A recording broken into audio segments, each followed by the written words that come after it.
Je veux élever ma voix, je veux chanter. Digne est l'agneau,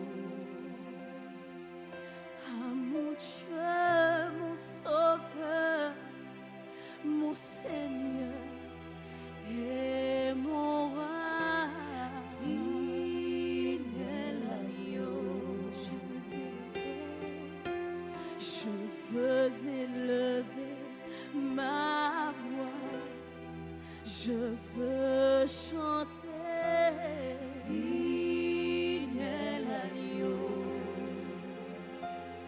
ah mon Dieu, mon Sauveur, mon Seigneur et mon roi. Digne est l'agneau. Oh oui, je veux s'élever ma voix, je veux chanter. Digne est l'agneau. Oui, ah mon Dieu, mon Sauveur, mon Seigneur et mon roi. Digne est l'agneau. Oui, tous les anges, je l'adore et se prosternent pour chanter. Digne est l'agneau. Nous tes fils et tes filles, oui, nous t'adorons et nous chantons. Digne est l'agneau. Oui, tous les anges l'adorent et se prosternent pour chanter. Digne est l'agneau. Oh oui, et nous, Seigneur, nous tes fils, nous tes filles, nous t'adorons, nous t'élevons et nous chantons. Digne est l'agneau. Oui, digne est l'agneau. Digne est l'agneau. De recevoir toute ma louange, louange, honneur et majesté. Oh oui, tu es digne agneau de Dieu. Digne est l'agneau. Oh, digne est l'agneau. Car il nous a rachetés. Car il nous a rachetés. Oui, digne est l'agneau. Digne est l'agneau. De recevoir ma louange, louange, il n'y a que ma louange. Oh oui, digne es-tu, agneau de Dieu. L'agneau. Car il nous a rachetés. Car il nous a rachetés. Oh oui, digne est l'agneau. Digne est l'agneau. Oui, digne est l'agneau. De recevoir ma louange, louange, honneur et majesté. Digne est l'agneau. Digne est l'agneau. Car il nous a rachetés. Car il nous a rachetés. Est-ce que tu vas élever ta voix? Est-ce que tu vas l'adorer? Car l'agneau mérite d'être élevé. Je veux l'adorer en ce matin. Toi, l'agneau de Dieu, au-dessus de tout nom, tu règnes au-dessus de tout. Et je veux t'adorer, je veux t'élever, car tu es digne de recevoir ma louange. Tu es digne de recevoir mon adoration. Tu es digne de recevoir l'élévation. Tu es digne de recevoir mon acclamation. Alors ce matin, je ne veux pas rester la bouche fermée, car je suis venu pour t'adorer. Je veux t'adorer, car tu es digne, je veux t'élever. Car tu es digne, je veux t'élever. Raël je veux élever ma voix. Je veux chanter. Digne est l'agneau. À mon Dieu, le seul Dieu, oui mon Seigneur est mon roi. Digne est l'agneau. Oui, je veux élever mon cœur, Seigneur. Je veux chanter. Digne est l'agneau. À toi seul, à mon Dieu, mon Sauveur, mon Seigneur, mon roi, mon roi. Digne est l'agneau. Oh oui, tous les anges l'adorent et se prosternent pour le chanter, pour l'élever. Digne est l'agneau.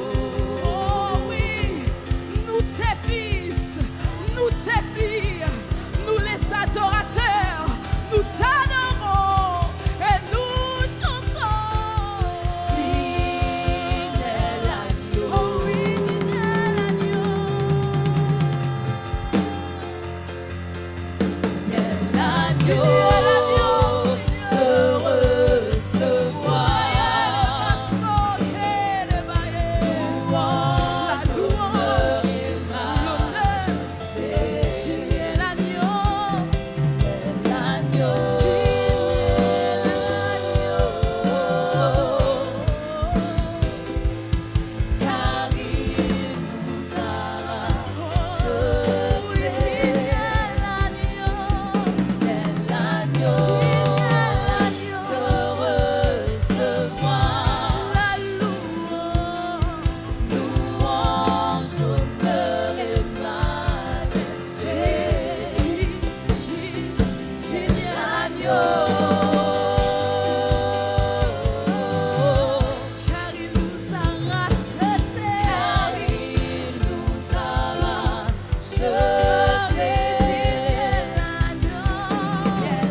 Fais notre adoration ce matin.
quand je pense à ton nom, et quand je pense à ton nom, et quand je pense à ton nom, oui, quand je pense à ton nom, je chante, tu es.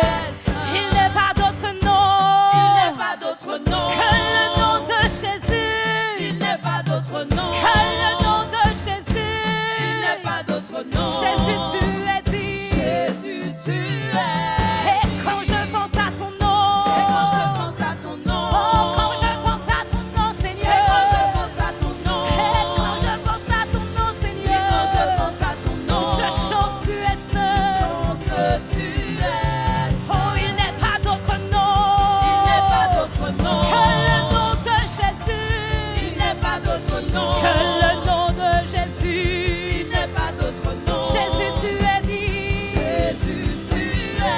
Et quand je pense à ton nom, et quand je pense à ton nom, Jésus. Et quand je pense à ton nom, Jésus. Oui, quand je pense à ton nom, je chante, tu es.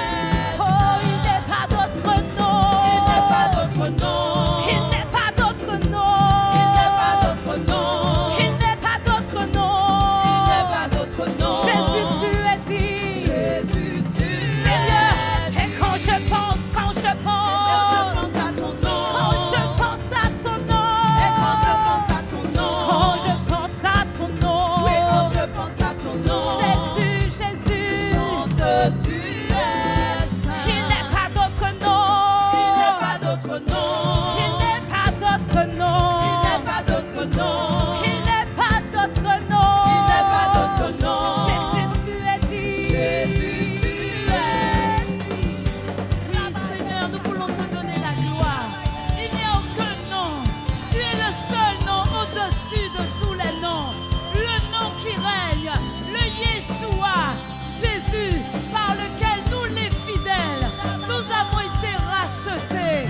Nous voulons élever ton nom. Nous voulons honorer ton nom. Le nom au-dessus de tout nom. Le seul nom qui mérite la gloire.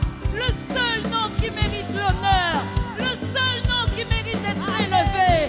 Le seul nom qui mérite d'être célébré. Le seul nom qui mérite d'être honoré. C'est le Yeshua. Yeshua. Yeshua. Ton nom est le plus grand. Ton nom est le plus beau. Ton nom est le nom au-dessus de tous les noms. Tu mérites la gloire. Tu mérites l'honneur. Je ne peux garder la bouche fermée ce matin parce que je reconnais que tu es le seul Dieu, le véritable Dieu, le seul par lequel j'ai la vie, le seul par lequel j'ai la vie, le seul par lequel j'ai la vie. Et je veux t'honorer ce matin. Je veux t'élever ce matin parce que tu es Dieu. Tu es Dieu. Digne à toi, agneau de Dieu. Digne à toi, agneau de Dieu. Jésus, ton nom est la lumière. La mort n'a pu te retenir. La résurrection et la vie. Jésus, Jésus le roi qui a vaincu la mort. Celui qui règne toujours. Le nom au-dessus de tout nom. Jésus, Jésus, ton nom est la lumière. La mort n'a pu te retenir. La résurrection et la vie. Jésus, Jésus le roi qui a vaincu la mort. Celui qui régnera toujours. Le nom au-dessus de tout nom. Et quand je pense à ton nom, et quand je pense à ton nom, Jésus, oui, quand je pense à ton nom, je chante, tu es seul. Je chante, tu es seul. Il n'est pas d'autre nom. Il n'est pas d'autre nom. Il n'est pas d'autre nom. Il n'est pas d'autre nom. Jésus, tu es dit. Jésus, tu es dit. Seigneur, c'est toi que nous sommes venus adorer. glorifié. Parce que quand nous pensons à ton nom, notre cœur bondit en nous. Notre cœur bondit en nous. Notre esprit est connecté. Notre âme dit loué soit l'Éternel. Notre cœur dit béni soit l'Éternel. Notre être entier crie Seigneur. Quand je pense et quand je pense à ton nom, et quand je pense à ton nom, et quand je pense à ton nom, et quand je pense, oui, quand je pense à ton nom, je chante, tu es seul. Il n'est pas d'autre nom. Il n'est pas d'autre nom. Non, il n'est pas d'autre nom. Jésus, tu es. Et quand je pense à ton nom, et quand je pense à ton nom, Seigneur, quand je pense, et quand je pense à ton nom, Jésus, quand je pense, oui, quand je pense à ton nom, je chante, tu es saint. Il n'est pas d'autre nom. Il n'est pas d'autre nom. Non, il n'est pas d'autre nom. Jésus, tu es dit. Jésus, tu es. C'est notre hymne quand je pense. Et quand je pense à ton nom. Jésus, quand je pense. Et quand je pense à ton nom. Jésus, quand je pense. Oui, quand je pense à ton nom. Je chante, tu es saint. Il n'est pas d'autre nom. Il n'est pas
nom.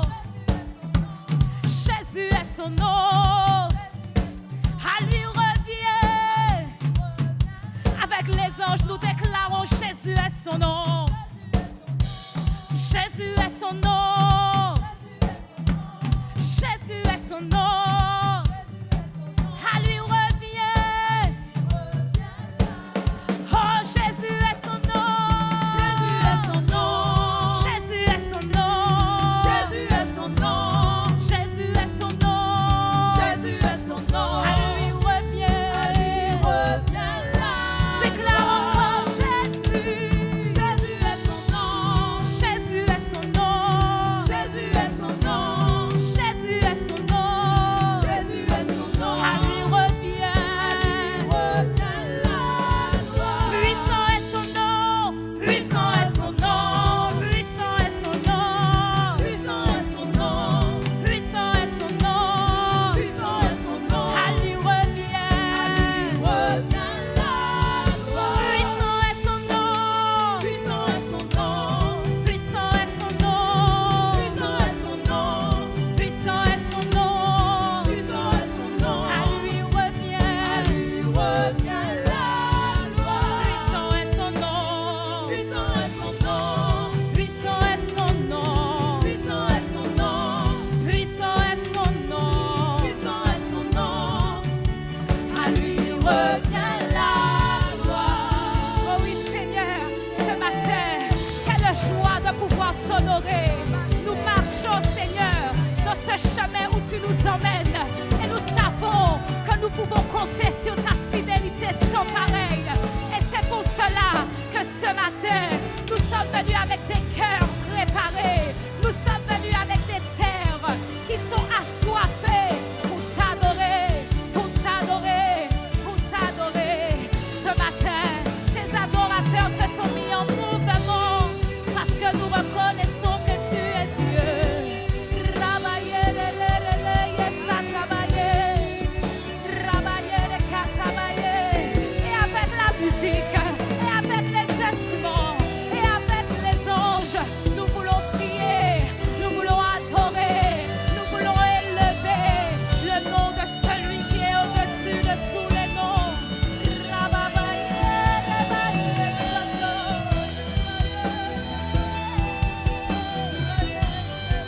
rabaye, rabasotoye, kataye, katabaye, kesoye.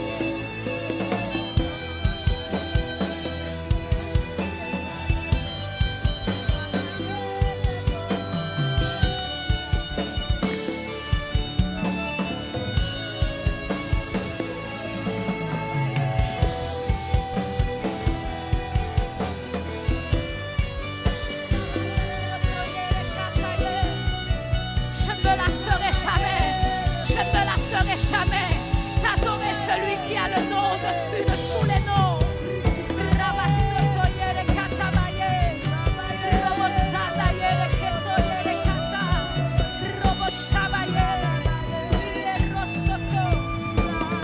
En tout temps, en toute saison, notre adoration s'élèvera vers toi.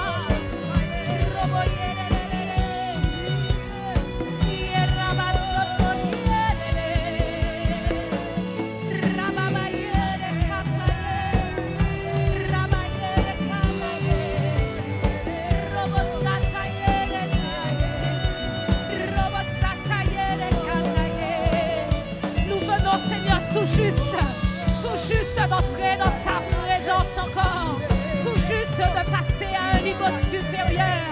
Et nous voulons continuer à t'adorer. Jésus, Jésus, Jésus, Jésus, c'est lui qui a le nom dessus. Jésus, Jésus, Jésus, Jésus, Jésus, Jésus, Jésus, Jésus, Jésus, Jésus, Jésus, Jésus, Jésus, Jésus, Jésus,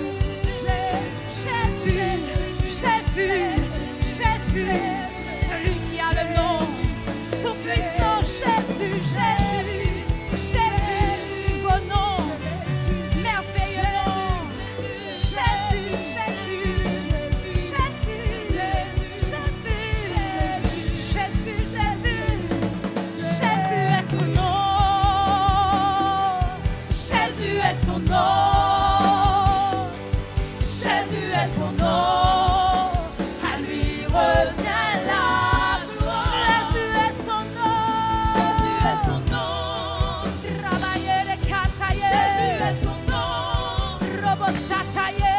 Jésus est son nom. À lui revient. À lui revient la Jésus, gloire. Jésus, Jésus. Jésus est son nom. Jésus, Jésus, Jésus. Jésus, Jésus,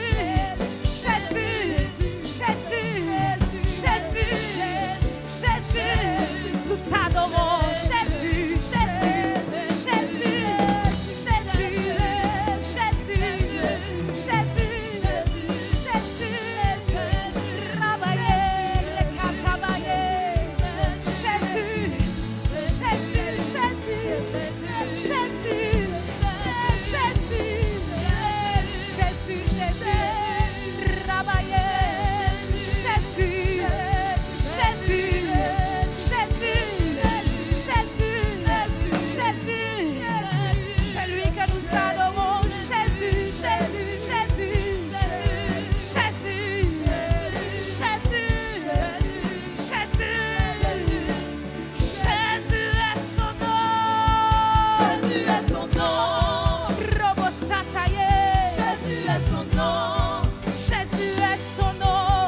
son nom, à lui revient la gloire. Jésus est son nom, Jésus est son nom,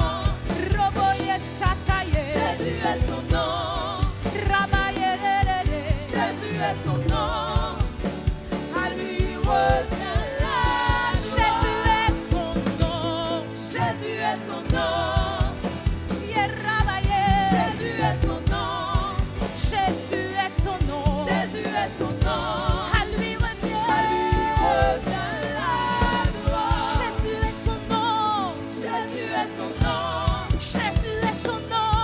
Jésus est son nom, Jésus est son nom, à lui revient la gloire. Jésus est son nom. Jésus est son nom, Jésus est son nom. Jésus est son nom, Jésus est son nom. Jésus est son nom, À lui. à lui revient la gloire. Jésus est son nom. Jésus est son nom, Travailler. Jésus est son nom, Roboyer. Jésus est son nom, à lui revient la gloire.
Jésus à lui revient la gloire. Car personne n'est comme toi, tu es trois fois saint. Personne n'est comme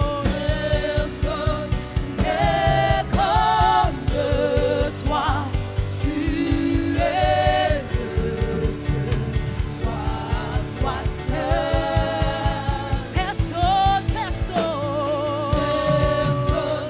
n'est comme toi, tu es le Dieu, trois fois saint. Personne n'est comme toi. Personne n'est comme toi, tu es le Dieu, trois fois saint. Personne n'est comme toi. Personne n'est comme toi, tu es le Dieu, trois fois saint.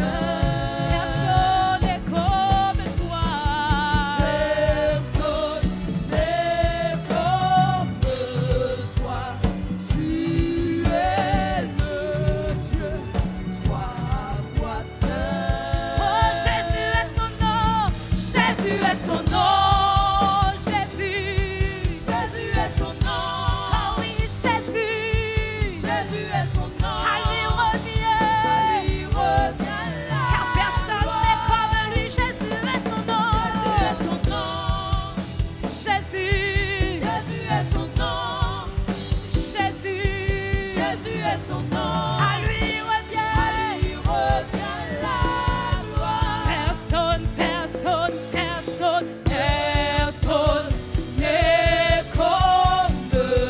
toi. Tu es le Dieu, trois fois saint. Personne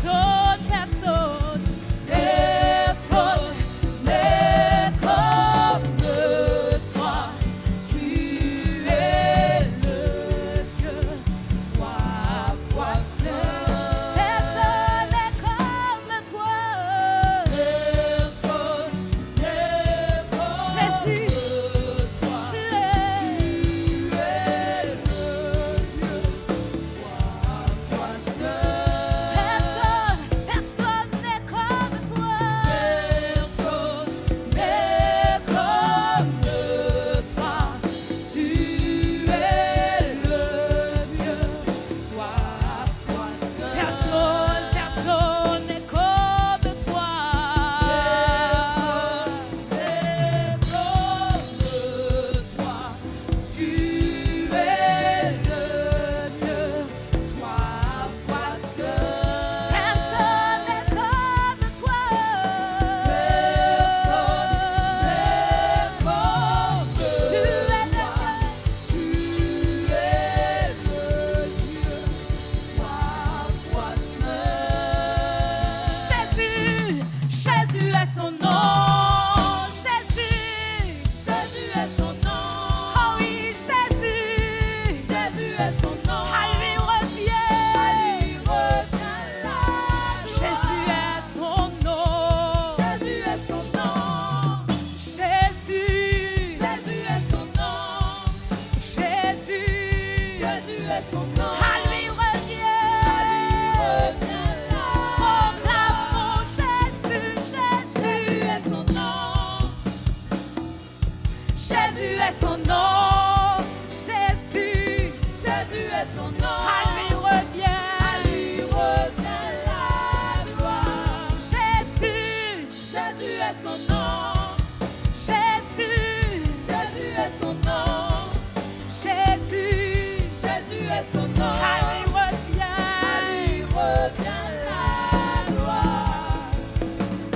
Jésus est son nom. Jésus est son nom. Jésus est son nom. À lui revient la gloire. Jésus est son nom. Jésus est son nom. Jésus est son nom, à lui revient la gloire.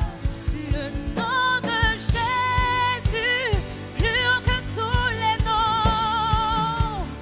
Roi des rois, aucun nom n'est comme le sien. Le nom de Jésus, plus haut que tous les noms. Alpha, Oméga, aucun nom n'est comme le sien. Le nom de Jésus, Jésus, plus haut que tous les noms. Roi des rois, aucun nom n'est comme le sien. Le nom de Jésus, plus haut que tous les noms. Alpha, Oméga, aucun nom n'est comme le sien. Nous continuons à parler de la grâce au dévisage. La grâce, oui, qui nous avait comme la grâce, qui nous enseigne. Bon. Maintenant, je crois que tout le monde connaît les versets de Tite. Donc, nous allons passer directement à notre message. Directement à Nombre, donc, chapitre 21. Donc, les Hébreux sont partis d'Égypte. Et ils vont vers le Canaan, la terre promise. Est-ce que vous savez quelque chose? Entre l'Égypte et Canaan, il y avait près 12 jours de marche. Allez, comme ils étaient nombreux, disons 15. Mais ils ont mis 40 ans. Parce que dans ce désert, ils ont murmuré. Ils n'ont pas obéi. Et mes amis, est-ce que parfois nous ne sommes pas comme eux? Nous avons besoin d'être enseignés. Nous avons vu comment il nous a dit que, Père, ce que vous enseignez à vos enfants, ils le feront en démultiplié. Et surtout, il a dit, j'ai retenu, le poison que tu refuses de vomir, c'est lui qui va te tuer. Mes amis, non. C'est une chose merveilleuse que le Seigneur nous donne, de vomir ce que nous avons. Vomir les vieilles paroles. Vomir les péchés que nous chérissons. Les bébés que nous avons là. Les histoires de famille. C'est pas ramener nos pièces côté. C'est pas ramener nos pièces côté. Parce qu'on n'a qu'une destinée. On l'a chanté. Canaan. Et c'est pas qu'à entrer Canaan. Et pour entrer en Canaan, il faut se battre. Il faut faire la guerre. Attends. Non, rends-moi un service avant ça. Parce que comme il va falloir se battre, j'aimerais comprendre notre stratégie de guerre. Mets-moi Exode 14, versets 13 et 14. Parce que pour combattre, il faut une stratégie. C'est vrai que nous allons dire que nous sommes plus que vainqueurs. Mon parent est parti, l'épée, la main, comme avait dit nos soldats là, nous avons monté bleu, nous avons monté bleu de Hitler. Non. Si nous montons bleu, nous ne pourrons jamais battre Satan. Il y a une stratégie de guerre. Regardez ce que Moïse a dit de la part de Dieu. Ne craignez rien. Aujourd'hui, je vous dis, mes amis, dans ton combat, ne crains pas. Pas peur. Ça veut dire que quand on tremble devant l'ennemi qu'on perd le combat, ne crains pas. Regarde la délivrance que l'Éternel va te donner. C'est ça la stratégie du combat. Il n'est pas compliqué. On n'a pas besoin de faire l'école militaire. On n'a pas besoin de faire Saint-Cyr. Ne crains pas. Reste là. Et redonne-moi encore Matthieu 10, 28. Parce que vous allez me dire, mais ça c'est de l'Ancien Testament. Alors Matthieu 10, 28. Regardez ce que Jésus nous dit encore. Ne craignez pas ceux qui tuent le corps, Ne crains pas les hommes. Je ne peux pas faire rien. La seule personne que tu dois craindre, craignez plutôt celui qui peut faire, qui peut faire périr l'âme et le corps dans la géhenne. C'est-à-dire, crains Dieu. C'est la seule crainte que tu vas avoir. Une fois que tu crains Dieu, marche comme un brave. Et nous allons voir comment, justement, les Israélites ont marché comme des braves. Alors maintenant, on va entrer dans le texte. La suite, donc, de Nombre. Donc, nous allons prendre Nombre, versets 21 à 23. Et nous allons parler des combats, des guerres contre Og et Sion. Et ça, c'est la 3e partie du livre de l'Exode. Parce que le peuple maintenant n'est plus dans le désert. Ils sont sortis du désert. Ils sont dans ce qu'on appelle la plaine de Moab, Kadesh Barnea. Quand le Seigneur allait vous 40 ans dans le désert, ils sont redescendus dans le désert. Ils ont tourné. Ils ont tourné sur eux. Mais quand les 40 ans arrivaient au bout, ils ne pouvaient plus rentrer par Kadesh. Alors, ils ont essayé d'entrer par l'est, c'est-à-dire par le pays d'Édom. Dans l'est, de l'autre côté du Jourdain, au sud, il y a Édom, au-dessus d'Édom, il y a Moab, et au-dessus de Moab, il y a Ammon. Donc, ils essaient de passer. Tu peux me lire, s'il te plaît, le premier verset. S'il te plaît. Oui. Israël envoya des messagers à Sion, roi des Amoréens, pour lui dire: Continue encore jusqu'au 23a. Laisse-moi passer par ton pays, nous n'entrerons ni dans les champs, ni dans les vignes, et nous ne boirons pas l'eau des puits, nous suivrons la route royale jusqu'à ce que nous ayons franchi ton territoire. Sion n'accorda point à Israël le passage sur son territoire. Tu t'arrêtes. Ah non, continue. Il rassembla son peuple, oui. Il rassembla tout son peuple et sortit à la rencontre d'Israël dans le désert. Alors Israël arrive.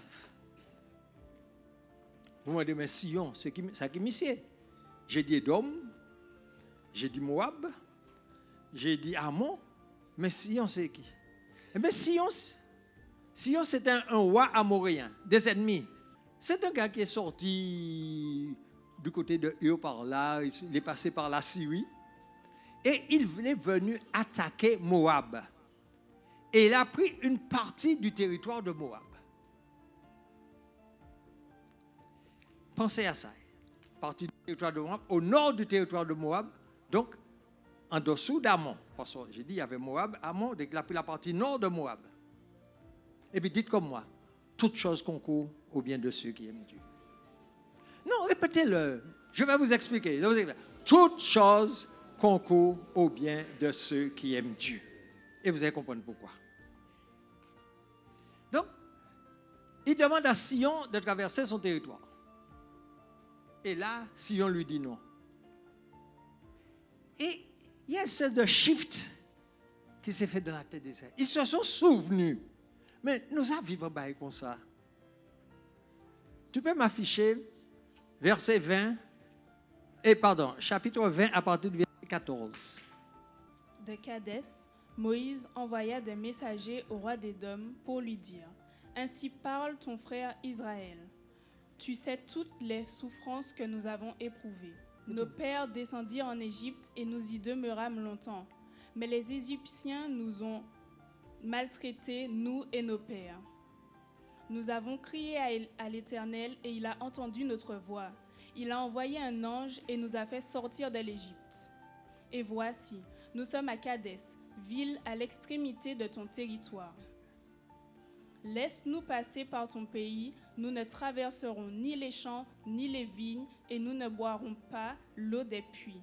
Vous comprenez? Il a dit à Édom exactement ce qu'il avait dit, qu'il va dire après. Et là, qu'est-ce que Édom lui dit? Nous suivrons la route royale, sans nous détourner à droite ou à gauche, jusqu'à ce que nous ayons franchi ton territoire. Édom lui dit: Tu ne passeras point chez moi, sinon je sortirai à ta rencontre avec l'épée. Les enfants d'Israël lui dirent: nous monterons par la grande route, et si nous buvons de ton eau, moi et mes troupeaux, j'en paierai le prix, je ne ferai que passer avec mes pieds, pas autre chose. Il répondit, tu ne passeras pas. Et Édom sortit à sa rencontre avec un peuple nombreux et à main forte. Deuxième fois, la même chose. Une première fois, il demandait à Édom de passer. Édom dit, ah non, jamais. Et Édom sort avec toute sa troupe. Et que se passe-t-il? Ainsi, Édom refusa de donner passage à Israël par son territoire, et Israël se détourna de lui. Et Israël se détourna de lui. Alors pourquoi il n'est pas passé là? Parce qu'on verrait que Édom, c'est surtout dans la partie sud de la mer Morte. Donc vous voyez les pérégrinations en rouge. Hein? Voilà Édom. Édom est là. Au-dessus d'Édom, il y a Moab. Et au-dessus de Moab, il y a Ammon. Édom, ce sont les descendants d'Ésaü, frère d'Israël. Et c'est ce que nous lisons dans le verset 14. Moïse dit, Israël, ton frère. Et c'est pour ça qu'il ne s'est pas battu contre lui. Parce que c'est son frère. Dieu ne veut pas de guerre fratricide entre nous, mes amis. Qui nous évangélistes, qui nous protestants, qui nous catholiques, qui nous adventistes, à partir du moment où nous confessons que Jésus est Seigneur, Dieu ne veut pas de guerre entre nous. Alors, ce n'est pas la peine de nous parler les autres là mal parce qu'ils ne pas qu'on nous. Quand on dit, ah oui, mais ils ne font pas ça. Ah, ils n'ont pas le Saint-Esprit. Ça qui dit ça? Dieu seul sait qui a le Saint-Esprit ou pas. En tout cas, pas de guerre fratricide, mes amis. Première chose. Donc, nous revenons donc à notre texte, chapitre 21. En fait, c'est 21. Donc, il demande maintenant à le roi des Amoriens. Si on se trouve ici, entre Moab et Ammon, c'est un roi belliqueux, il avait une grosse armée, et il a envahi cette partie du territoire-là. Mais justement, c'est pourquoi je vous ai dit toutes choses concourent au bien de ceux qui aiment Dieu. Parce que si après on avait Moab, après Édom, on avait Moab et Ammon. Moab et Ammon, ce sont les enfants de Lot. Donc, Boris Paté toujours ne peut pas faire la guerre avec eux.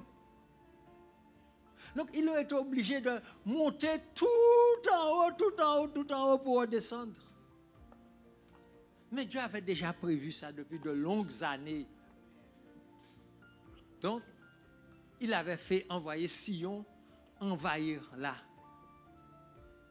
Et c'est pourquoi donc que Moïse va pouvoir passer, parce que là, cette fois-ci, le Seigneur l'autorise à faire la guerre. Alors, première chose, Moïse, il veut passer. Si on lui dit non, tu ne passeras pas chez moi. Mais Moïse dit, mais je ne suis pas venu t'attaquer. Mais il y a une autre chose que nous devons savoir. C'est que Moïse, il veut traverser pour aller en Canaan. Tout le monde le savait, Sion compris. Mais Sion, comme il était costaud, il était fort, il avait une grosse armée, les Cananéens le payaient pour empêcher les ennemis d'entrer dans leur territoire.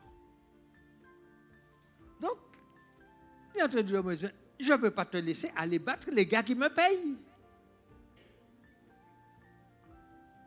Alors, mes amis, première leçon, premier enseignement que nous devons savoir. Retenu. Ton ennemi te connaît.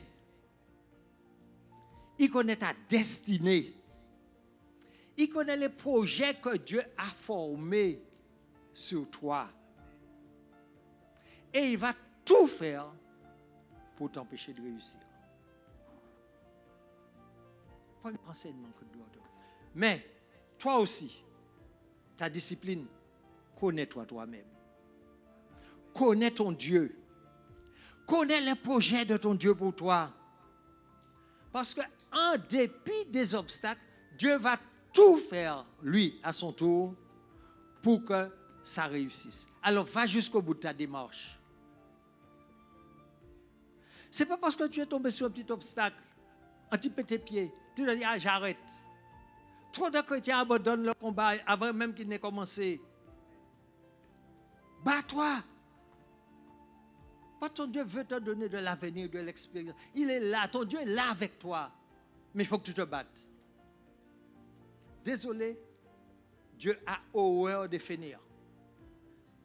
Il aide ceux qui sont en action, ceux qui travaillent, ceux qui se battent, ceux qui en veulent. C'est cela que Dieu aime. Donc, si on continue la suite de nos textes, on va voir que là, quand Sion a dit tu ne passes pas, le Seigneur a autorisé Moïse à se battre. Oui. Et pourquoi le Seigneur autorise Moïse à se battre? Parce que Moïse va vers les Cananéens. Et si on relit l'histoire, il n'a aucun engagement. Dieu ne l'a jamais autorisé à faire des pactes de paix avec les Cananéens. Pour que Josué fasse un pacte de paix avec Gabaon, merci ma soeur. Donc, pour faire la paix avec les Gabaonites étaient obligés de le couillonner, lui dire, oui, nous sommes loin. Regardez, souliers nous isés, pain nous a assis, ça a fait miette. Il n'avait pas de... Donc, le Seigneur lui dit, traverse et balaye tout ce qui est sur ton passage. Eh bien, c'est ce qu'il fait. C'est ce qu'il fait. Il balaye, il prend toutes les villes du bonhomme. Ils se battent. Donc, deuxième enseignement. Dans ta vie, dans ma vie, dans notre vie, il va nous arriver de rencontrer des gens avec qui nous ne voulons avoir aucun problème, aucun conflit, mais seulement, ils servent un Dieu qui n'est pas le nôtre. Ils ont un esprit qui est contraire à notre esprit. Alors, même si nous ne leur disons rien, ils se déposent comme nos ennemis automatiquement. Et c'est ce qui arrive à Sion. Moïse ne voulait pas. Moi, il dit, mais je passe tranquillement. Moi, mon combat est de l'autre côté. Mais il dit, non, je vais bloquer là. Alors, mes amis, notre leçon à nous, notre leçon, la Bible nous dit dans Hébreux 12, 14, recherchez la paix avec tous. Donc, recherchons la paix avec tous. Mais comprenons une chose. Tant que nous allons marcher sur cette terre, nous ne sommes pas encore dans notre Canaan. Nous sommes de l'autre côté du Jourdain. Nous voyons peut-être le Canaan. Nous espérons le Canaan, mais nous ne sommes pas encore en Canaan. Alors, comme nous ne sommes pas encore en Canaan, soyons prêts à nous défendre. Soyons prêts à nous défendre quand nous sommes. Mais il y a seulement deux conditions. Ne cherchons pas la bagarre. Ne cherchons pas la bagarre. Mais une fois que la bagarre est arrivée, laissons Dieu nous diriger dans le combat. Parce que c'est lui qui a dirigé Moïse. Il dit, allez, pas de problème. Pourquoi il bat Dieu? Et c'est ce qui est arrivé. Et aussi, on a une troisième leçon à tirer de Sion. Je crois qu'il est écrit, Israël prie. Tu peux me le dire, s'il te plaît? Israël prit toutes les villes et s'établit dans toutes les villes des Amoréens, à Hesbon et dans toutes les villes de son ressort. Car Hesbon était la ville de Sion, roi des Amoréens. Il avait fait la guerre au précédent roi de Moab et lui avait enlevé tout son pays jusqu'à l'Arnon. C'est-à-dire que non seulement Moïse, il a pris le petit bout que Hesbon avait volé à Moab, eh bien, il a pris tout son pays. Vous avez dit, exterminé. Il a pris tout son pays. Il est parti à droite, à gauche, dans toutes les directions. On va voir au verset 33, il y a des villes comme Jaézer. Il a tout pris. Alors, quand ton ennemi t'attaque, pas de quartier. Il faut que le Seigneur t'a autorisé à te battre, pas de quartier. Parce qu'il est écrit au début que Sion est sorti en force contre Israël. Sion est sorti avec toute son armée. Maman, bébé, fils, petit-fils, il est sorti avec toute son armée. Ça veut dire qu'ils étaient partis pour exterminer Israël. Mais il y a une chose que Sion ne savait pas. Il y a une chose que Sion ne savait pas. Et pour ça, je vous demande, si vous voulez bien, de m'afficher Genèse 15, versets 13 à 16. Quand tu étudies un verset, il faut chercher tous les versets associés pour pouvoir comprendre. Regardez ce qui est écrit dans Genèse. Je vais le lire, merci. Et l'Éternel dit à Abraham, ça remonte à loin, hein? Sache que tes descendants seront étrangers dans un pays qui ne sera point à eux. Ils y seront asservis et on les opprimera pendant 400 ans. Et là, mais je jugerai la nation. Donc c'est l'Égypte. Ils seront asservis. Ils sortiront ensuite avec de grandes richesses. Tu iras en paix vers tes pères, etc. Ça c'est Abraham. Et verset 16. À la 4e génération, ils reviendront ici. C'est ce qui est en train de se faire. Car l'iniquité des Amoréens, Sion est un Amoréen. Non. Ah oui. Car l'iniquité des Amoréens n'est pas encore à son comble. Eh bien, le temps est arrivé. Le temps est arrivé. L'iniquité des Amoréens est à son comble. Alors, les Juifs montent, eh bien, il va les exterminer. Alors, quand Sion va attaquer Israël, il est en train de précipiter tout simplement sa chute. Il est en train de mettre à exécution ce que Dieu avait déjà proclamé sur lui. Peut-être que s'il était resté tranquille dans son petit coin, le Seigneur dit, attends, on va lui donner encore 10 ans. Mais lui, il court à sa perte. Et souvent, c'est ce que l'ennemi fait quand il nous attaque. Souvent, c'est ce que l'ennemi fait quand il nous attaque. Alors, troisième enseignement que j'ai noté. Les ennemis de Dieu, et bien sûr de l'Église, nos ennemis, ils peuvent tout faire pour essayer de se mettre à l'abri des jugements de Dieu. Les jugements que Dieu a prononcés contre eux.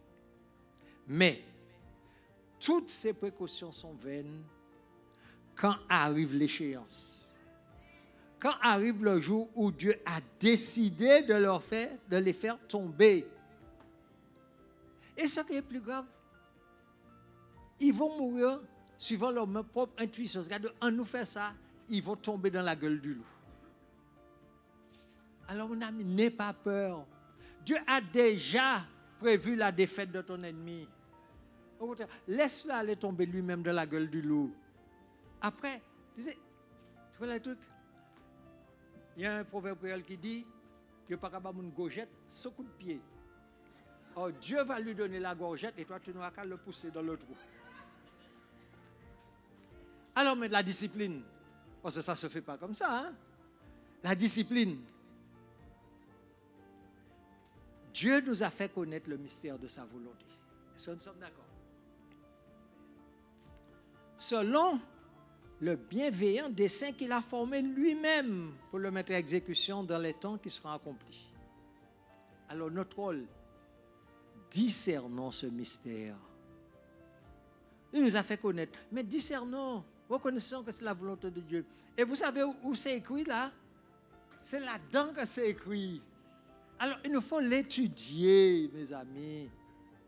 Il nous faut l'apprendre. Il y a trop de chrétiens qui oublient d'ouvrir la Bible. Je dirais même de temps en temps. Et pourtant, tout est écrit là-dedans. Ton avenir est là. Tu n'as pas besoin d'aller voir Madame Soleil, hein, pour avoir ton avenir. Ton avenir est là. Mais il faut le lire. Il faut le lire. Et puis surtout, ayons confiance en Dieu. Il est souverain sur l'avenir. Ce qu'il a dit de toi, il le fera.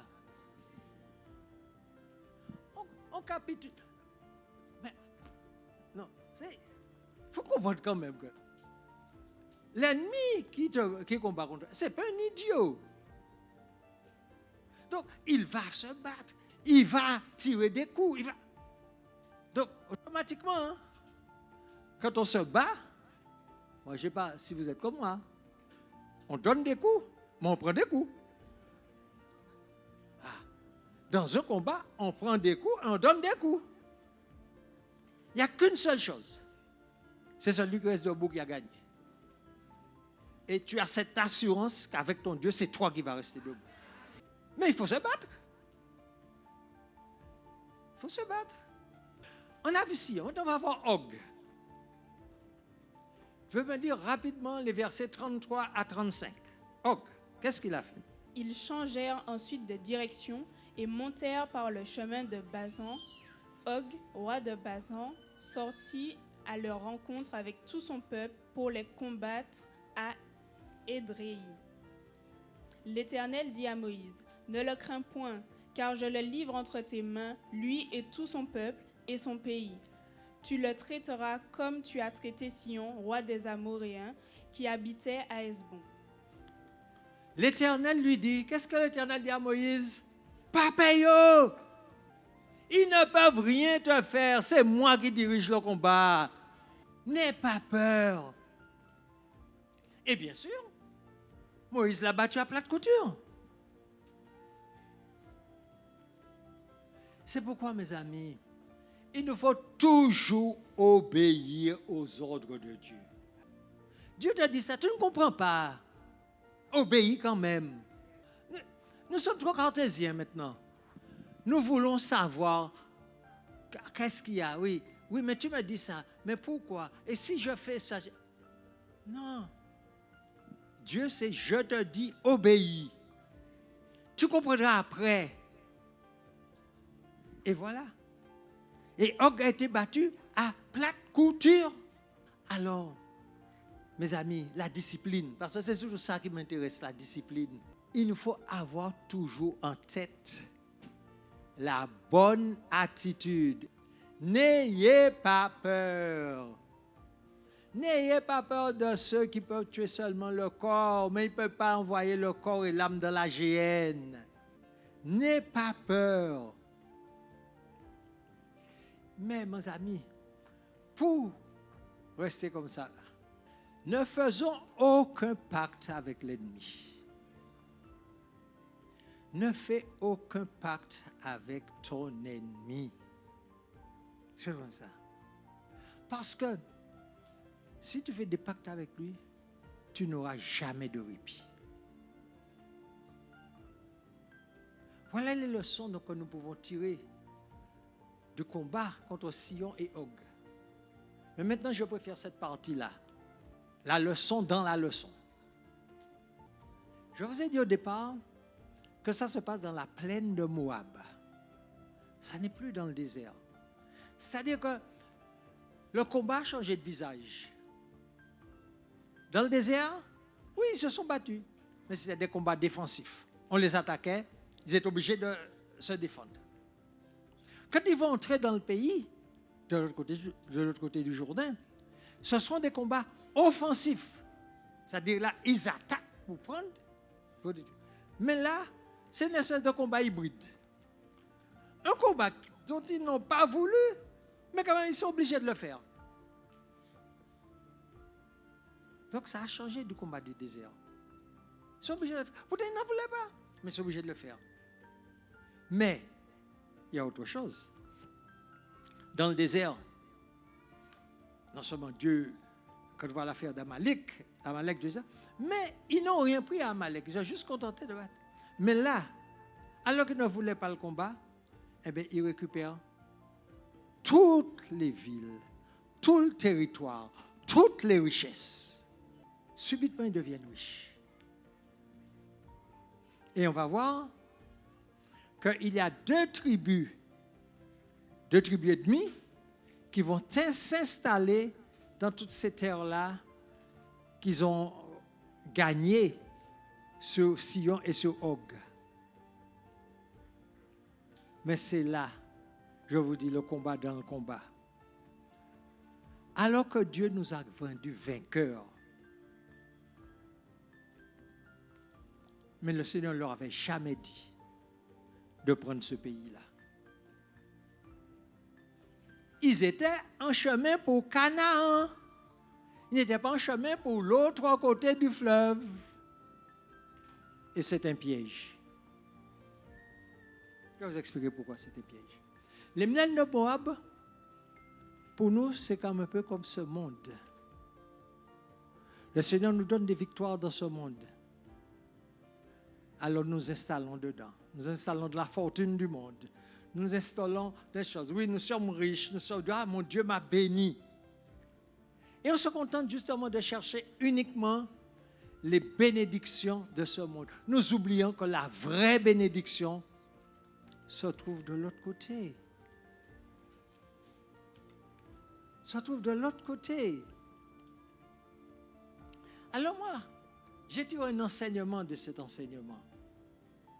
La bénédiction du chrétien concerne uniquement les bénédictions spirituelles dans les lieux célestes. Pourtant, c'est Dieu lui-même qui, dès le départ, en Genèse 1, 27, nous a dit de conquérir la terre et de jouir des bénédictions de la terre. Mais il faut savoir donner une direction à nos bénédictions. Et c'est là donc la discipline que je vous dis.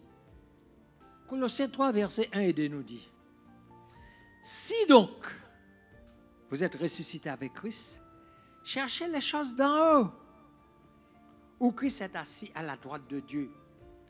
Affectionnez-vous aux choses d'en haut et non aux celles de la terre. Donc moi, ma conclusion, ce n'est que lorsque nous donnons aux bénédictions terrestres leur véritable place que nous pouvons nous occuper avec succès des bénédictions célestes. Tant que nous ne donnons pas aux bénédictions terrestres leur vraie place, c'est-à-dire que la BMW que le Seigneur t'a permis d'acheter, c'est un instrument pour te déplacer. La maison de 15 chambres que tu as, c'est juste une habitation. Et comme tu as beaucoup de place, invite parfois quelqu'un qui dort dans la rue à dormir. Ce que le Seigneur nous donne, même si tes poches sont pleines de dollars, c'est juste du matériel. Ça ne t'emmène pas au ciel. Donc, comme dit mon frère Xavier, arrêtez de faire gomme. Vous avez connu ce chant-là? Arrêtez de faire gomme. On a un tas de manières, on se croit important sur cette terre. Mais non, ça n'est rien. Paul a dit, c'est de la boue. Oui, d'accord. Tu peux manger caviar tous les jours. C'est bien. Moi, je mange tinemo, oui. Mais je suis debout comme toi. Mais la différence, ton caviar va finir par te pourrir de l'intérieur. Tu mourras à 60 ans, moi j'ai jusqu'à 100. Avec mes tinemo, oui. Il faut relativiser les choses, mes amis. Donnons aux choses de la terre leur vraie place. Et ça, il faut que nous l'apprenions. Je vais vous parler de Sion et Og, parce qu'en fait, c'est eux les ennemis. Sion et Og. Sion et Og, c'était des géants. Parce que la Bible nous dit que Og était géant, mais Sion aussi, c'est un géant. Hein? Ce sont des gens qui non seulement étaient géants physiquement, mais ils ont fait de grandes choses, de grandes réalisations. Et on a aussi des adversaires sur la terre qui sont des géants. Et ça nous arrive d'en avoir peur. On a peur d'eux. Ah, parce que monsieur est président de la République, monsieur est premier ministre, monsieur est directeur de société. On en a peur. Mais laisse-moi vous dire une chose. De même que Dieu a donné à Israël la capacité de vaincre les deux géants-là, le Seigneur nous donne à nous, petits peuples, la capacité de vaincre ces géants-là aussi.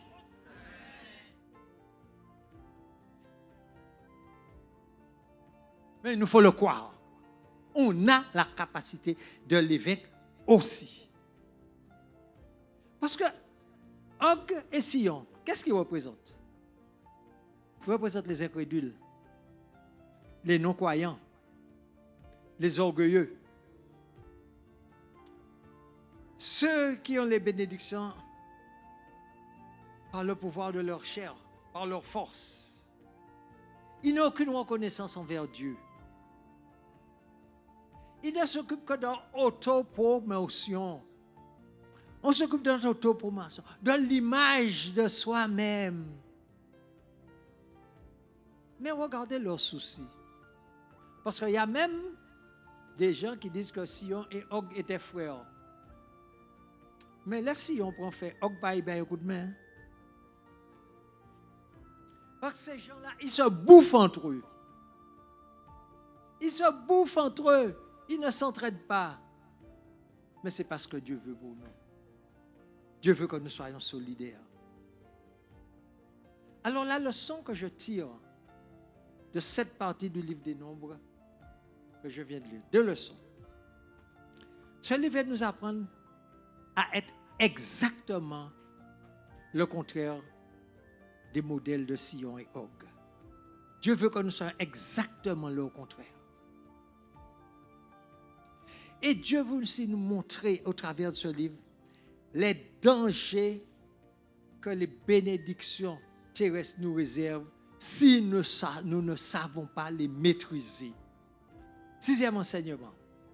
En traversant le monde, si nous ne considérons pas la chair comme morte et si nous ne marchons pas par l'esprit, nous oublierons nos bénédictions spirituelles.